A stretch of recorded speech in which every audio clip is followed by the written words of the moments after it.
Good morning mga ka-farm lovers. So ngayon po, ipapakita ko sa inyo itong very common na pamamaraan sa pagtatanim ng talong. O ito yung common treatment na ginagawa sa ating talong upang maparami ang ating bunga. Ito po yung tinatawag natin topping or cutting, kung saan puputulin natin yung pinaka uppermost part o top ng ating tanim.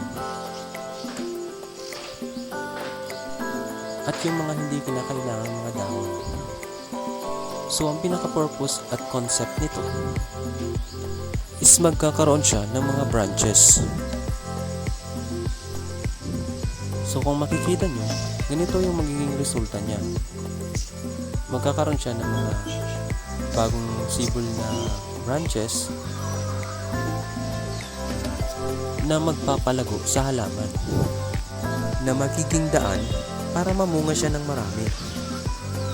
Sa pangkagandahan nito ay pinapatibay niya ang kanyang stem habang patuloy siya sa kanyang paglaki. Ayan, kung makikita nyo, meron na siyang mga bunga. Mayroong 3 o higit pa sa isang puno. So paano nga ba gawin ito? Ilang sandali ay papakita ko na sa inyo. Pero bago yan, huwag pong kakalimutang mag-subscribe sa ating channel. Welcome back po. So ngayon, ipapakita ko sa inyo kung paano ginagawa itong topping. Sabi nga kanina, puputulin natin yung pinakataas at yung mga hindi na kailangang dahon.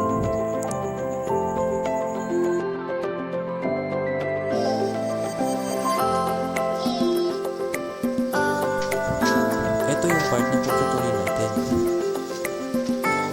Gaya ng gagawin ko rito, so panoorin nyo po ng maigi.